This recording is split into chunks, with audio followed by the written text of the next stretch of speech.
न्याय टीवी में आपका बहुत बहुत स्वागत है। कोर्ट राउंडअप की खबरें अब विस्तार से।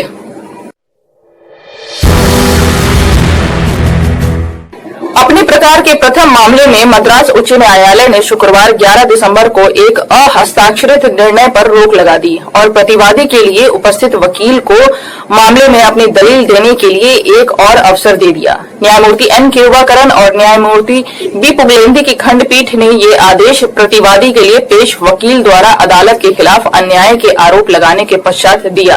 दरअसल अदालत के निर्णय के ऐलान के पश्चात ये जानने के बाद कि मामला उसके मुवक्किल के खिलाफ चला गया था, प्रतिवादी के लिए पेश महिला वकील द्वारा खुली अदालत में वर्चुअल कोर्ट के खिलाफ अन्याय के आरोप लगाए गए।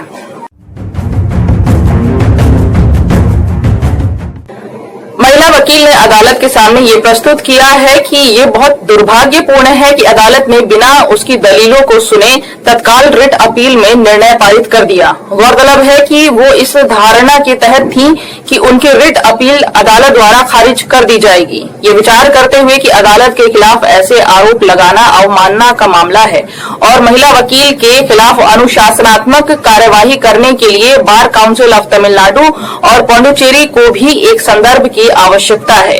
अदालत ने इस तथ्य को भी ध्यान में रखा कि महिला वकील की एक शिकायत है और उसे आगे विस्तार से सुने जाने की जरूरत है।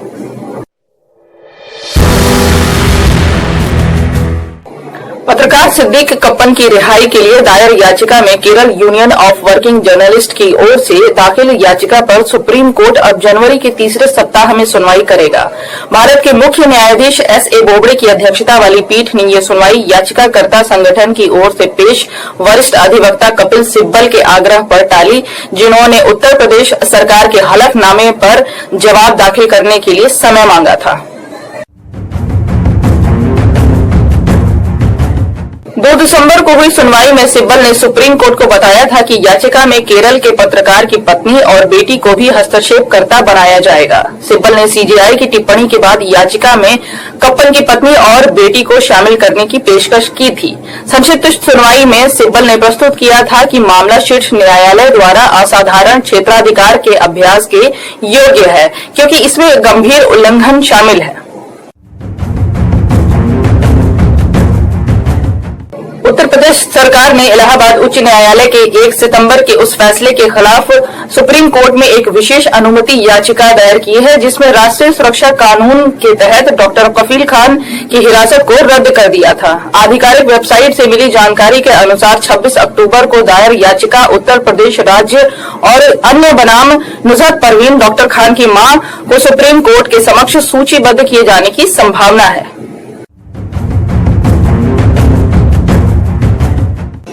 उड़ीसा हाईकोर्ट ने शुक्रवार 11 दिसंबर को 30 साल पहले दायर एक आपराधिक अपील को स्वीकार कर लिया और भारतीय दंड संहिता की धारा 376, 511 और 354 के तहत लगाए गए आरोपों से अपीलकर्ता को बरी कर दिया। न्यायमूर्ति एस.के. साहू की खंडपीठ अपीलार्थी शत्रुघ्न नाग द्वारा दायर अपील पर सुनवाई कर रही थी, जिसने 1989 के सत्र केस नंबर 6/22 में अतिरिक्त सत्र न्यायाधीश टिटिलागढ़ की अदालत में मुकदमे का सामना किया था।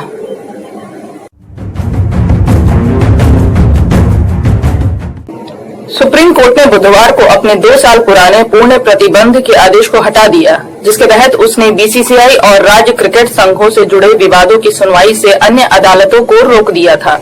सुप्रीम कोर्ट ने 14 मार्च 2019 को देश भर के अन्य सभी न्यायालयों को बीसीसीआई और राज्य क्रिकेट संघों से संबंधित किसी भी मामले की सुनवाई या कार्यवाही करने से रोक दिया था, जब तक कि अदालत द्वारा नियुक्त मध्यस्थ और वरिष्ठ वकील पीएस नरसिम्हा लंबित विवाद पर अपनी रिपोर्ट प्रस्तुत नहीं करते।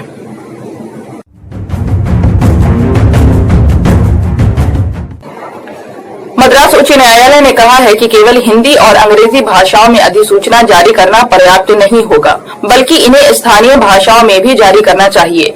मद्रास उच्च न्यायालय ने हाल ही में टिप्पणी की कि केंद्र सरकार से ये अपेक्षा की जाती है कि वो सभी राज्यों की भाषाओं का सम्मान करे और प्रक्रियाओं का अनुपालन करे। न्यायमूर्ति एन किरुबाकरन और न्यायमूर्ति बी पुगलेंदी की पीठ केंद्रीय पर्यावरण, वन एवं जलवायु परिवर्तन मंत्रालय द्वारा जारी गजट अधिसूचना दिनांक 22/9/2020 को चुनौती देने वाली रिट याचिका पर सुनवाई कर रही थी।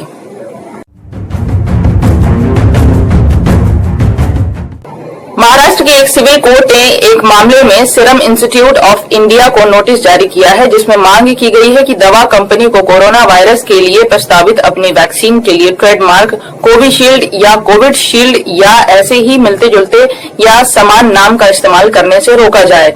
नांदेड़ की एक दवा कंपनी क्यूटिस बायोटेक ने यह मुकदमा दायर किया, जिसने दावा किया है कि वो कोविशील्ड ट्रेडमार्क का वैध और पूर्व उपयोग करता है। वादी का दावा है कि उसने 29 अप्रैल 2020 को कोविशील्ड ट्रेडमार्क के पंजीकरण के लिए आवेदन दायर किया था।